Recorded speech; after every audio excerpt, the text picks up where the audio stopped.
Hello friends, welcome on CMA classes. आज मैं CMA final GST में जो एफटीपी पार्ट है जो 10 मार्क्स के आते हैं उसको कवर करने जा रहा हूँ। काफ़ी इंपॉर्टेंट है, अगर आप इसको कवर कर लिए तो आप 10 मार्क्स सिक्योर कर सकते हैं। तो देखिए, इसमें theory as well practical question आता है, तो मैं दोनों कवर करूँगा यहाँ पे। सबसे पहले गाइडेंस प्रिंसिपल क्या है, जो हमारा एफटीपी है उसका प्रिंसिपल क्या है। तो आपको मोटा मोटी इसमें ये याद रखना है कि मेक इन इंडिया का विजन है इसमें, ईज ऑफ डूइंग बिजनेस, जिससे हमें ईजी हो सके। ई कॉमर्स एक्सपोर्ट जो है उसको हम इंकरेज करते हैं। Encourage manufacturing and export by SEZ, EOU, STP, BTP etcetera. Offering duty credit script to encourage goods and service को इंकरेज करने के लिए। Special effort resolve quality complaint and trade dispute का। तो ये कुछ पॉइंट है जो आपको माइंड में रहेगा। अगर ऐसे क्वेश्चन आए तो आप लिख सकते हैं। चलिए नेक्स्ट क्वेश्चन पे चलते हैं। स्कोप ऑफ एफटीपी, इसको भी देख लीजिए क्या होता है, इसका क्या स्कोप है। तो जो इसका स्कोप है, policy for regulating import and export of goods and service. Policy banana, promotion करना, एक्सपोर्ट को प्रमोशन करना। Duty रेमिशन and duty exemption scheme for promotion of export, जिससे हम एक्सपोर्ट हमारा प्रमोशन हो सके उसके लिए हमें स्कीम बनाना, ड्यूटी रेमिशन का और ड्यूटी एग्जाम्पशन का। एक ईपीसीजी जो आगे चल के पढ़ोगे तो अच्छा स्कीम है। तो इसमें क्या होता है, export promotion capital goods scheme को बनाना, एक्सपोर्ट ओरिएंटेड अंडरटेकिंग स्कीम बनाना, deemed export, quality compliance and trade distribute. तो इसमें 7 पॉइंट है, इसमें 4-5 पॉइंट आपको याद रहेगा। तो इसको अगर आएगा थ्योरी में क्वेश्चन तो आप लिख सकते हैं। चलिए नेक्स्ट आगे चलते हैं, आगे टॉपिक की तरफ। ऑथराइजेशन इसका कौन सा होता है, तो जो ऑथराइजेशन होता है ये ऑब्जेक्टिव में आता है, तो डीजीएफटी होता है। ओके, हाँ ये वाला देखिए, इसमें इसका theory as well practical important है, इसको अच्छे से करते हैं। थर्ड पार्टी के थ्रू अगर एक्सपोर्ट करते हैं तो देखिए यहाँ पे क्या होता है। इंपोर्टर कहाँ का है, इंपोर्टर यूएसए का है। एक्सपोर्टर कहाँ का है, इंडिया का है। और एक थर्ड पार्टी क्या है, एलएम कॉर्पोरेशन जो है थर्ड पार्टी है। इसके थ्रू यहाँ पे क्या कर रहे हो आप, एक्सपोर्ट कर रहे हो। तो इसमें क्या प्रोविजन होता है, तो इसमें बोथ पार्टी को आपको डॉक्यूमेंट्स प्रोवाइड करना होता है। चलिए एक इसका प्रैक्टिकल है, थ्योरी। चलिए थ्योरी यहाँ पढ़ लेते हैं, फिर उसका प्रैक्टिकल भी करते हैं। देखिए, third party export means export made by exporter और manufacturer on behalf of another exporter. Okay, in such case export documents such as shipping bill shall be indicate name of both manufacturer and exporter। shipping bill पे क्या indicate होता है, दोनों manufacturer का नाम होता है। थर्ड पार्टी एक्सपोर्टर, देखिए BRC, GR declaration, export order and invoice should be in the name of third party के नेम पे क्या क्या होता है। तो देखिए BRC, GR declaration, export order और इनवॉइस जो होगा वो थर्ड पार्टी के नेम पे होगा। Such third party export shall be allowed to be under the FTP. FT के अंदर ये थर्ड पार्टी एक्सपोर्ट कर सकता है। चलिए एक प्रैक्टिकली से क्वेश्चन करोगे तो आपको समझ में आ जाएगा। एक क्वेश्चन आया हुआ है प्रीवियस में, आप देख सकते हैं। और देखिए यहाँ पे क्या है, क्वेश्चन पढ़िए। क्वेश्चन जो है वो है LM corporation a merchant exporter क्या है, produce order of goods from the customer in USA. Customer कहाँ का, यूएसए का है। It approach ST corporation a manufacturer for execution of said order. The shipping bill related to the consignment bearer the name of ALM Corporation, bank realization certificate BRC जो वहाँ पर दिया था उसका फुल फॉर्म क्या होता है, bank realisation certificate. Then GR declaration, export order and invoice are also name in किसके नाम पे है, एलएम कॉर्पोरेशन के। एलएम कॉर्पोरेशन कौन सा है, एक्सपोर्टर है। Comment whether the ST corporation would be deemed to be the exporter under the FTP. ये सीए फाइनल मॉक टेस्ट अपने पेपर एज वेल आया हुआ है। देखिए प्रोविजन क्या कर रहा है, ऐसे आपको क्वेश्चन का आंसर देना है, पॉइंट में देना है। पहले प्रोविजन लिखोगे कि third party exporter means export made by an exporter और manufacture on behalf of another exporter. Okay, the condition for being allow as a third party exporter में कंडीशन क्या था कि डॉक्यूमेंट्स पे नाम दोनों का होना चाहिए। देखिए फर्स्ट वाला कंडीशन क्या है, export document such as shipping bill shall be indicate the name of both manufacturing exporter, manufacturer and third party. Exporter होगा या थर्ड पार्टी दोनों का नाम होना चाहिए। सेकंड क्या पॉइंट कर रहा है, BRC, GR declaration, export order invoice should be in the name of third party के नेम पे क्या होगा। देखो एक्सपोर्ट डॉक्यूमेंट होगा दोनों का नाम होगा, लेकिन बीआरसी यानी bank realisation certificate, GR declaration, export order और इनवॉइस पे थर्ड पार्टी का नाम होगा। और इस तरीके से क्या है, इन द एबव केस, ये तो ऊपर का प्रोविजन हो गया, प्रोविजन आपको लिखना है, नीचे ऐसे लिखना है कि in the above cases through BRC GL declaration export order invoice are the name of LM corporation. क्या है LM corporation? Third party exporter. The shipping bill does not have the name of ST corporation, therefore ST corporation will be not be treated as the exporter in this case. ST corporation इस case में हम उसको exporter treat नहीं करेंगे। किसको treat करेंगे? Exporter. Exporter treat करेंगे LM corporation का, थर्ड पार्टी को। ओके, तो आपको समझ में आ गया होगा। एक क्वेश्चन काफ़ी इंपॉर्टेंट है, इसमें लाइन बाय लाइन याद कर लो। इसमें एक बार और मैं दोबारा आपको प्रोविजन समझाता हूँ। इसमें क्या प्रोविजन, अगर थर्ड पार्टी के थ्रू आप एक्सपोर्ट कर रहे हो तो जो आपका एक्सपोर्ट वाला जो डॉक्यूमेंट है उसमें तो आपका एक्सपोर्टर का नाम होना चाहिए और as well as third party का। लेकिन जो नीचे दिया हुआ है जैसे bank realisation certificate, GR declaration, export order invoice, इसमें जो नाम थर्ड पार्टी का होना चाहिए। ओके, एफटीपी के अंदर। चलिए, हाँ, लेटर ऑन क्रेडिट क्या होता है, कभी शॉर्ट नोट्स में आता है और इतना छोटा है, आपको लिखो कि 2 नंबर या 4 नंबर आराम से आ जाएगा। देखिए, letter of credit is a bank written promise that is the that it make a customer payment to be a vendor. एक तरह से कस्टमर जो है प्रोमिस करता है वेंडर को पेमेंट करने के लिए, तो उसको बोलते हैं लेटर ऑन क्रेडिट। और एक back to back letter on credit क्या होता है? It occur when the buyer give a letter of credit to a seller who then the obtain the letter of credit to for a supplier. Okay,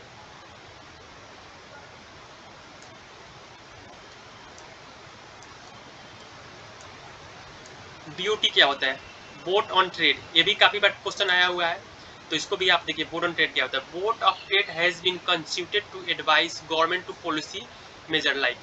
ये एक इसको constitute किया जाता है government को एडवाइस करने के लिए, जो कि पॉलिसी मेजर करेगा। लाइक किस टाइप का? इंप्रूव एक्सपोर्ट को इंप्रूव करने के लिए, review export performance, review policy and procedure for import and export, examine the issue to relevant for promotion of Indian foreign trade. को प्रमोशन करने के लिए जो इशू होगा उसको एग्जामिन करने के लिए। तो देखिए, ये भी इंपॉर्टेंट है, इसको स्टार मार्क्स लगा लीजिए, ये आ सकता है इस बार पेपर में कि board of trade has been constituted to advise, किसको? Advise to the government. Government को एडवाइस करने के लिए हम कंस्टिट्यूट करते हैं इसको on the policy make, like किस टाइप का पॉलिसी? इंप्रूव एक्सपोर्ट करने के लिए, review the export performance, review policy and procedure for import and export, examine the issue relevant for promotion in India foreign trade policy. Okay, चलिए, यहाँ पे मैं आपको theory as well as practical cover कर रहा हूँ। आप अगर इस वीडियो को देख लोगे तो डेफिनेटली आपको, अगर छोड़ने का विचार है तो एफटीपी बिल्कुल मत छोड़ो, 10 नंबर काफ़ी होते हैं जीएसटी के लिए। इंपोर्ट गिफ्ट, देखिए, import of gift shall be permitted where such goods are otherwise freely imported under the Indian trade classification. यानी गिफ्ट को अब हम इंपोर्ट कर सकते हैं, कब? जब फ्रीली इसको इंपोर्टेबल होगा इंडियन ट्रेड क्लासिफिकेशन के अंदर। ओके, एक्सपोर्ट गिफ्ट का कुछ लिमिट है जो देखिए यहाँ पे, इंक्लूडिंग एलिजिबल आइटम और वैल्यू नॉट, 5 लाख से ज़्यादा जो है वो उससे ज़्यादा को हम एक्सपोर्ट गिफ्ट को एक्सपोर्ट नहीं कर सकते हैं। चलिए, नेक्स्ट है इंपोर्ट ऑफ सैंपल। सैंपल को इंपोर्ट करने का भी यहाँ पे भी एक लिमिट है। देखिए क्या लिमिट है? टी जो होगा उसको आप अप टू 2000 तक आप इंपोर्ट करते हैं एज ए सैंपल। और all exporter with duty can be import sample up to 3 lakh तक आप sample as a sample import कर सकते हैं, लेकिन उसमें ड्यूटी भी इंक्लूड होना चाहिए, एक्सक्लूड नहीं। सॉरी, विदाउट ड्यूटी है। ओके, ड्यूटी के छोड़ के एक्सक्लूड करके आपको 3 लाख तक आप वो कर सकते हैं।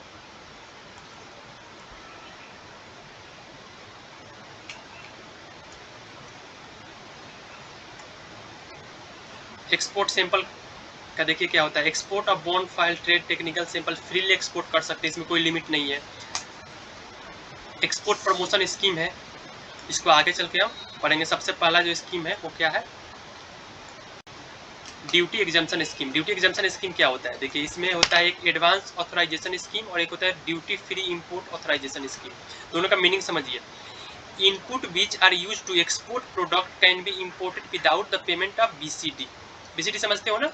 एंटी डंपिंग ड्यूटी, जो कस्टम ड्यूटी के, सेफगार्ड ड्यूटी के विदाउट इस ड्यूटी का अगर आप क्या कर रहे हो? एक्सपोर्ट कर रहे हो, IGST will have been paid इसमें, लेकिन आईजीएसटी को पे करना है। इसका मीनिंग देखिए, ड्यूटी फ्री इंपोर्ट में क्या होता है? इसमें भी सेम है, without payment of customer duty only for those product for which standard input and output norm. एक ये भी SION का फुल फॉर्म होता है standard input and output norm. ये थ्योरी में भी इंपॉर्टेंट होता है, आगे चल के आपको मैं इसको बताऊंगा। अगर उसमें नोटिफाई और उस टाइप का गुड आप अगर एक्सपोर्ट कर रहे हो तो ये उसमें बेसिक कस्टम ड्यूटी के लिए वो एग्जाम्प्ट होता है। ओके, वैलिडिटी क्या होता है तो देखिए, फर्स्ट इसका वैलिडिटी 12 मंथ होता है from the date of issue of such authorisation. इसका within the 12 month from the date of export से 12 मंथ के अंदर, और या 6 month from the date of realisation of export proceed whichever is later. Export obligation क्या होता है 18 month 18 month from the date of issue of 18 authorisation date जो issue date होता है उससे आप 18 मंथ तक आप एक्सपोर्ट कर सकते हैं। इसमें 12 मंथ है। कभी कभी इसका डिफरेंस भी आ जाता है थ्योरी में, तो आपको एक नज़र इसमें देखना चाहिए। Item not eligible for import, इसमें कौन सा आइटम होता है तो item reserve for import by the STE can not be imported against the advance authorisation. और इसमें कुछ ऐसा कुछ हाँ इंपॉर्टेंट है नहीं। हाँ, कौन कौन इसमें एलिजिबल होता है, हु आर एलिजिबल, तो सबसे manufacture exporter, merchant exporter, deemed exporter, supplier made on UNO को अगर सप्लाई करो तो अभी इम्पोर्ट हो। सेज में supply of store on board of foreign going vessels aircraft provide there in a specific SION aspect of the supply, who are eligible, manufacturer, exporter, merchant exporter, supply made to SEZ. Annual advance authorisation में क्या होता है, CI value कितना होता है up to 300 इसमें, और value addition कितना होता है इसमें 15% होता है। टी के केस में 50%, वैल्यू एडिशन इसमें कितना होता है 20% होता है। ये आगे चल के जब हम इसका प्रैक्टिकल करेंगे तो आपको अच्छे से समझ में आ जाएगा। थ्योरी एज वेल एज इसमें प्रैक्टिकल इम्पोर्टेंट होता है। हाँ, एक जो मैं आपको बताया था, हाँ ये इसको एक बार देख लीजिए। एक बार आया, हर बार आता है पेपर में 4 नंबर का। स्टैंडर्ड इनपुट आउटपुट नॉर्म क्या होता है तो स्टैंडर्ड इनपुट आउटपुट नॉर्म और SION is sort of standard norm which define the amount of input required to manufacture a unit of output to export purpose. Input norms are applicable for the products such as electronics, engineering, chemical, food product include fish, mineral product, handicraft, plastic, leather product. और इसको कौन notify करता है, SION notify by DGFT।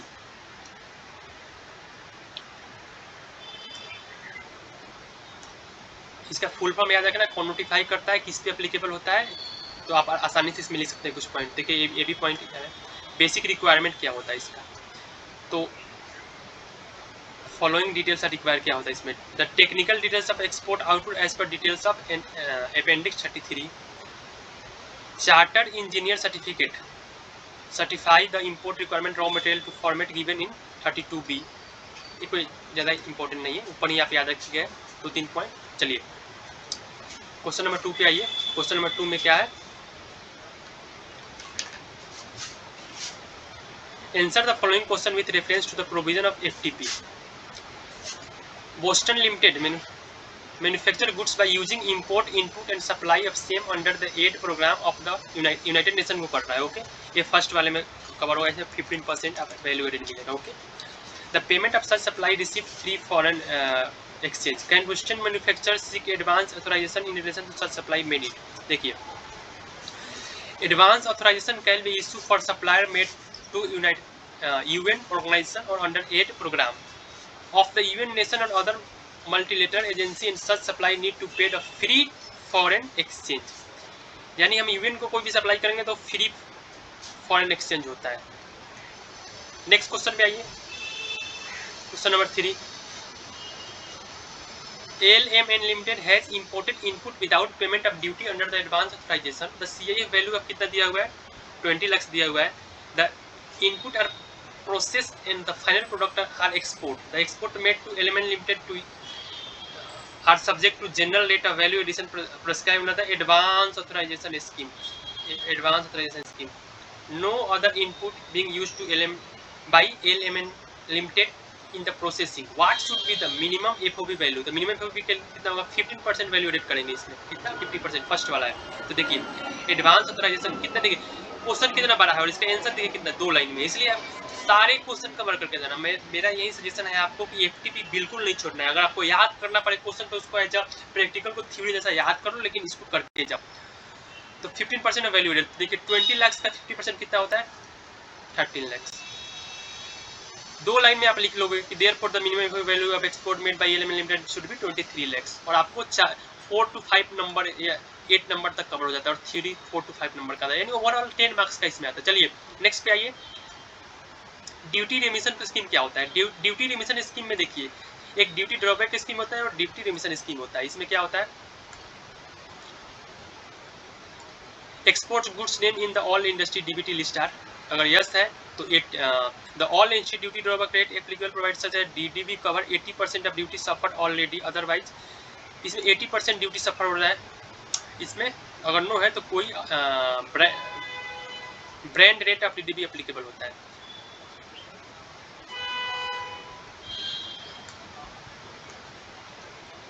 इसमें देखिए क्या होता है, सप्लाई अंडर द बॉन्ड और लेटर ऑफ अंडरटेकिंग। इसमें क्या होता है कि export without payment of IGST apply to refund ITC of CGST कितना। Export on payment of GST अगर करते हो तो क्लेम रिफंड आईजीएसटी पेड, और उसके अंदर कितना होता है 54 के अंदर, सेक्शन 54 के अंदर आप उसको आईटीसी क्लेम कर सकते हो।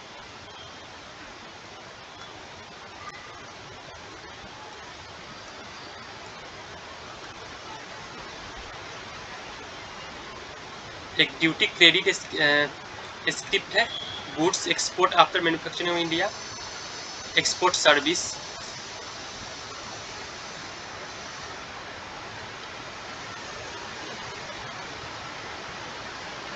देखिए ये वाला भी इम्पोर्टेंट है, merchant export from Indian scheme, MIS क्या होता है। The objective of MEIS to the compensate infrastructure in efficiency and associate cost involved in the export of the goods product which are produced manufactured in the India, especially goods having the high export incentive,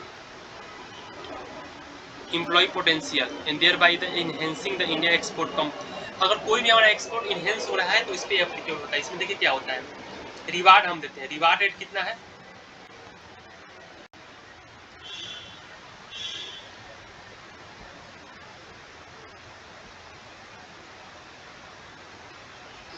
there are 3 types of reward rate prescribed, कौन कौन सा है, नेमली 2%, 3%, 5%। अब किसके किससे applicable होता है, on the request split certificate of duty credit script subject minimum 50 lakhs each on multiple thereof may also be issued at the time of application।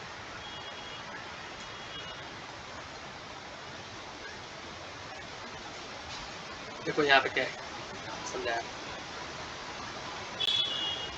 Duty credit script है जिसमें कि F value of export realisation free exchange और F value of export as a given the shipping bill of free exchange whichever is less, इस पर reward rate मिलेगा। तो ये क्या होता है, इससे फ्री फॉरेन एक्सचेंज में जो एफ वैल्यू है, मान लो यहाँ पे 100 है और यहाँ पे 150 है, तो इन दोनों में लोअर कितना हो जाएगा 100 हो जाएगा, इस पे हमें रिवार्ड मिलेगा। आगे चलिए क्वेश्चन दिया होगा अच्छे से समझ में आ जाएगा। हाँ ये वाला क्वेश्चन है, देखिए क्वेश्चन कितना बड़ा है और इसका सोल्यूशन कितना छोटा है। अगर इसको और 6 to 8 मार्क्स आसानी से कवर हो जाएगा। पहले क्वेश्चन पढ़ते हैं, ड्यूरिंग फाइनेंशियल ईयर 2019-20 इस private limited has made export of safety values coming under the chapter heading, ये आपके काम का नहीं है, कंट्रीज का नाम है, किसको सॉरी किसको हम एक्सपोर्ट कर रहे हैं, तो USA एंड UK।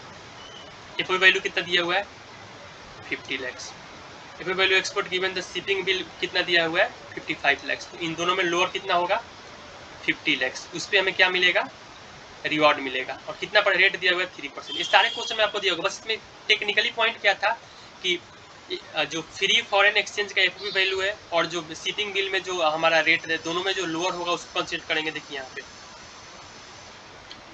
काफ़ी इजी क्वेश्चन है, मेरे अकॉर्डिंग तो आपको पूरे करके जाना चाहिए।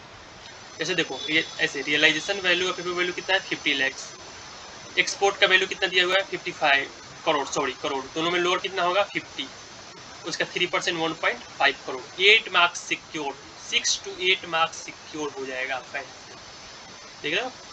तो इसलिए इस वीडियो को स्किप मत करो और पूरे एंड तक देखो, और इसके अकॉर्डिंग आप कुछ नहीं है, इसके साथ साथ थ्योरी प्रैक्टिकल दोनों होते जा रहा है।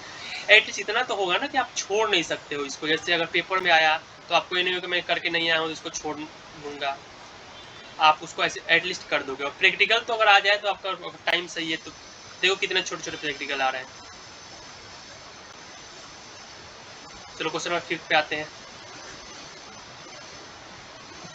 Classmate printer private limited manufacture register account books कर रहा है, किसी काम का नहीं, एफ वैल्यू दिया हुआ है 400 USD USA एंड इतना UK ड्यूरिंग द ईयर इतना, 14 consignment send USA, exchange rate 60 USD, 20 consignment UK को हमने एक्सचेंज इतना दिया हुआ है, रिवार्ड रेट इतना है, फाइंड द। हाँ ये टिपिकली क्वेश्चन है, इसको कर लोगे, ऊपर वाला तो ईजी था तो आराम से हो जाएगा। इसमें कोई ऐसे टिपिकलिटी कुछ ऐसे है नहीं, जैसे एक्सपोर्ट US को कितना कर रहे हैं हम,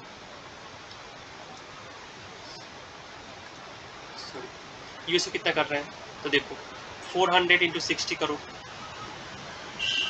इसको रुपये में से कन्वर्ट करके इसका 2% निकालो, इंटू 40 कर दो, 40 कंसाइनमेंट ही किए हैं। UK कितना होगा 350 UK पाउंड इंटू 80, 28,000 रुपीज। हाँ मैक्सिमम कितना हम कर सकते हैं 25 पर कंसाइनमेंट। अबे 25 क्या कहाँ से आया मैं बता रहा हूँ आपको, एक बार दोबारा क्वेश्चन पढ़ोगे।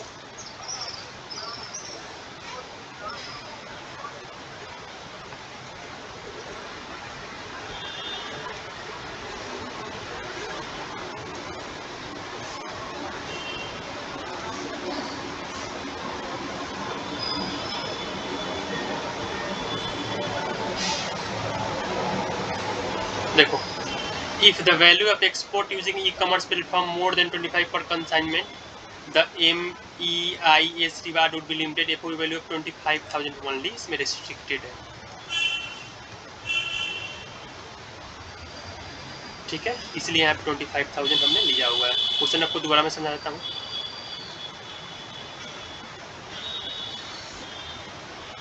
आप ऐसे कुरियर के थ्रू आप अगर कोई कंसाइनमेंट भेजते हो तो उसमें मैक्सिमम लिमिट कितना है कि मैक्सिमम आप पर कंसाइनमेंट 25,000 तक पे आप रिवार्ड ले सकते हैं, ये यहाँ पे प्रोविजन है, जिसके अकॉर्डिंग है। देखो यहाँ पे सॉल्व किया, देखो USA वाले में तो कोई इशू ही नहीं था क्योंकि कितना आया 9,200, लेकिन UK वाले में क्या होगा 28,000 आ गया, 28,000, तो 28,000 और 25,000 विच एवर इज लोअर में 25,000, इसका निकाल लो 2%, कितना हो जाएगा